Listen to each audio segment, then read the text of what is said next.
faced this year? What was like the mountain you had to overcome? This year. Wow, that's a great question. Well, I just had our second child, so like my wife did, obviously. But so that's been a challenge of sleep. I would say that. No sleep. Sleep is trying to balance. But I was saying, like trying to balance career and sleep, and my eldest child. Probably the biggest challenge I've sort of faced in a while. Did they give you some slack? Did they say, well, you can do this slower? They don't do that, do they? Yeah.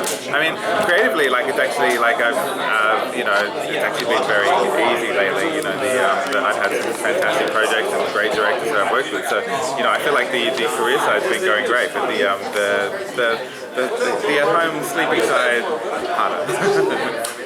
When you start with a storyboard, do you plan everything out, or do you think in surprise terms? You think, well, maybe I could do this here, but not here. Do you ever do that? Well, I don't think necessarily you even sort of think in those, like, because you're sort of guided by the director as a composer, and you're sort of asked to. This is a point, like you'd watch the scene and you're like, well, here's a point, we're going to have a big surprise here, right? So you sort of you're building, you're sort of reverse engineering a scene. We're building up further here, and we're going to just whack you over the head, right? So especially in Cabinet of Curiosities, right? That's the thing. So everything is kind of leading up to that point, and then so the surprise, like everything in film that you see or hear is intended, is intentional, is manufactured. People work very hard to make that happen. So, what about, when do you decide to go silent? well, that's another point. And the funny thing about silence is often I will suggest silence, as well. Like they'll in the edit, directors and editors might put a lot of temp music on, and sometimes I'll come in and say, you know what? I think I'm going to go silent here. Let me just show you this, because I've just done everything you've asked me for in the first 30 seconds of the scene. I think the last 30 seconds of this scene, you don't need anything because I've said it. So let's just play out. Or in reverse, it's like, let's have it play out and let's have the music come in later. And silence is a really huge part of scoring. Yeah, that's what I was thinking. Alfred Hitchcock did that a lot too. He did. He was right. Like when Herman would come in with those scores, it would be like, bang. It was there for a reason, and it was there to make you feel a certain type of dread. Punctuated worked scene, every time. Boom. Absolutely. He was the master at it.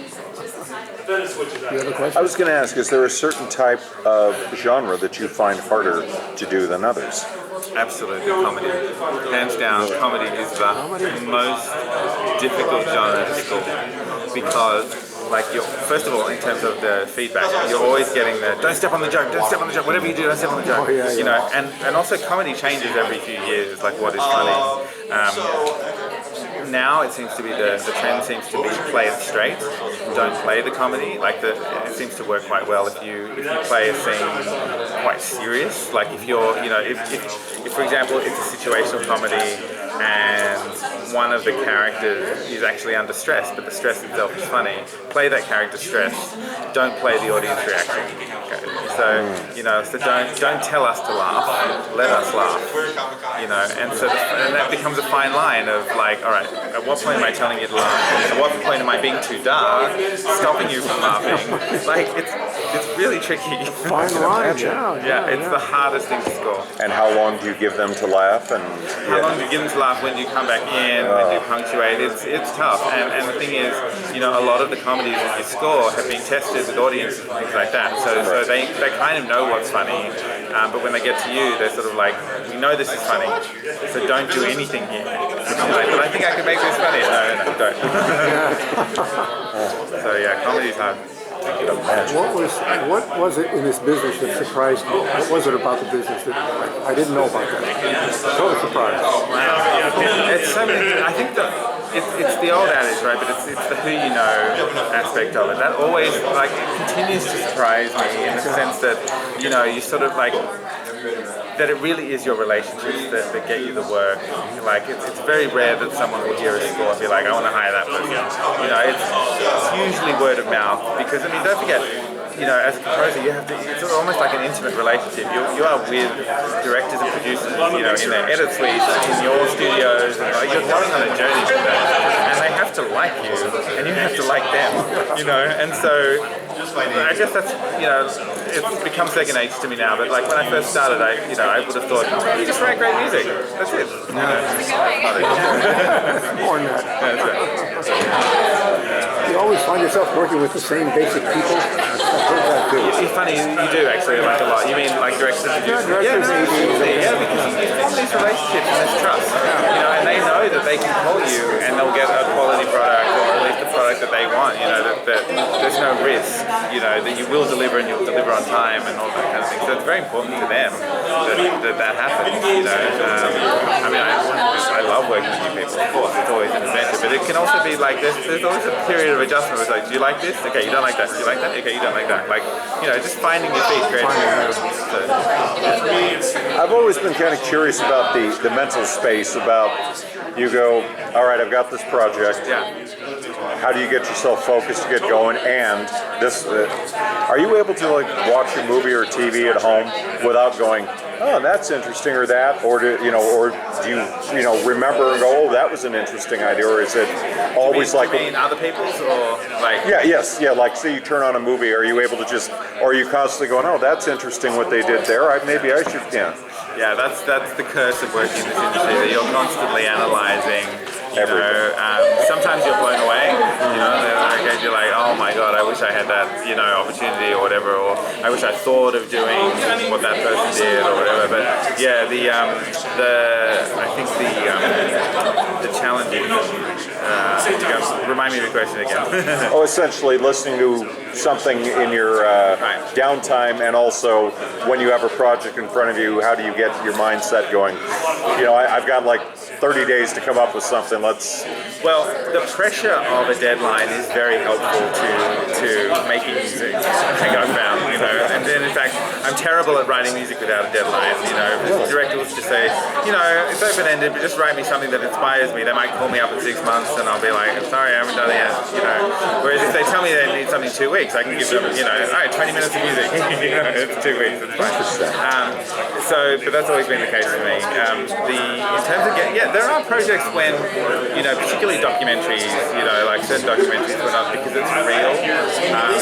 It's very, sometimes it's really hard to if it's a depressing documentary, if it's something quite, tragic or, true crime or whatever, sometimes it's really hard to motivate yourself to like, okay, get up, I have to score this, I did it recently, I have to write music to a mother talking about the loss of her son, and it's tough, so whereas if it's drama and I know it's made up, then it's much easier, documentaries are hard.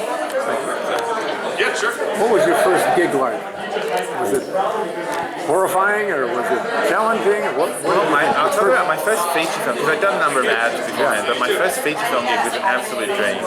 And it was an Australian film called The Black Balloon, and it won a bunch of Australian Academy Awards, including Best Director, Best Picture. It did not win this Best Score. I'm still bitter about it. I got nominated, but I didn't win. And but it was a dream, because the director came to me and says, I need score, and I need you to write 3 songs as well. 4 songs. So, this was my very first film, and I was like, wait, what? I'm not just scoring this, I'm writing songs as well. So, it was really sort of the baptism of fire. But like in hindsight, it was the best thing that could happen. And I still work with that director today. Really? Yeah. All these years later. That is cool. So I'm curious, going back to the start, at what point in your life as a young man did you say, okay, what drew you to music, and when did you say, what, I think, or did someone say, hey, you've got a future here? Well, no one really ever tells you, I don't think, that you've got a future in music. It feels like the one field where people go, look, if you have to do it, no one's like, yes, you're going to make it. Because the thing is, even if you've got all the talent in the world, it's still incredibly difficult to forge a career in music. So I don't think anyone really tells you, but there's lots of encouragement along the way. You certainly get validation for, whether it's, school music teachers, In fact, what happened to me was I started writing music just of my own accord. Like I went from clarinet and then I started teaching myself the piano, and then I started writing for my music class, and then the music teachers at school picked up and they're like, hey, I said to my parents, you should get this kid writing lessons, and so and then you should get a piano lesson. And like it's you kind of get this feedback loop of like keep going without anyone actually saying keep going. They're sort of telling you, yeah, keep going, you're doing well.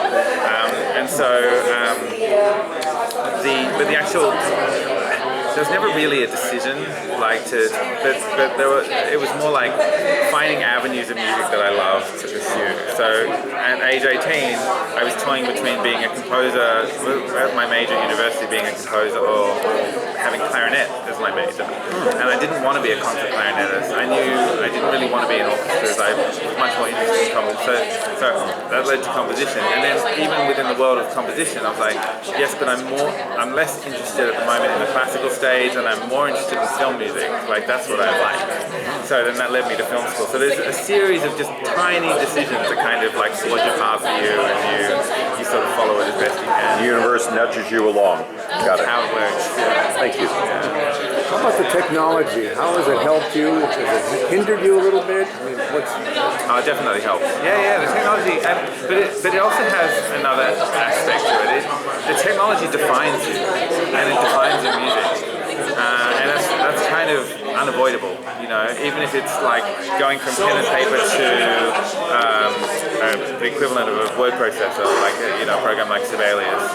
Like even doing that is going to change the music. It's going to change the way you write, because you can suddenly hear things back in real time without playing them on the piano. And then when you add samples, and then suddenly you can hear an orchestral rendering of your work. So every step along the way, you're being influenced by the technology, and it's changing the way music is written. And I think it'll just be it's more a facet of the time. That we write music today differently to how Mozart, Beethoven, and Debussy wrote it. So I don't think that's necessarily a bad thing, but I think it's sort of we are sort of bound by these trends. Definitely. Did you have something? what's next for you? What's going on? There's nothing I can talk about just yet, but I'm working on some strategy projects at the moment. Are you excited about them?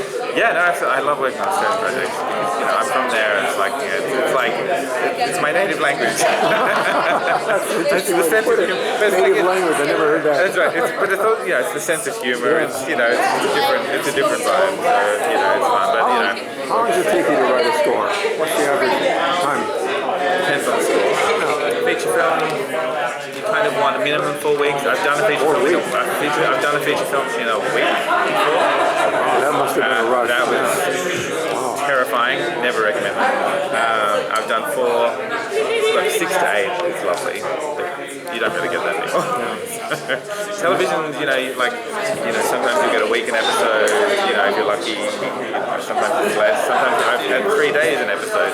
It just. Unfortunately, the needs of the production outweigh the needs of the composer. When you write it and it's finished, you go back, after listening to it, you go back and you make changes and you adjust. There's often not time, you sort of do everything on the spot, you submit it, if it gets approved, that's it. That's it, yeah. Sometimes I might make adjustments like weeks later if I want to hear, it's like, it'll sound better on its own. Like if I want to, send this cue to people to listen to, I might just adjust the levels of this one instrument because I ducked it down to avoid the dialogue or something like that. So you might do a bit of retouching, but once it's done, it's done. That's it, yeah. Wow. Well, it sounds like you really enjoy your life. I mean, doing what you love to do. Yeah, I definitely am. Thank you. And you get paid for it too.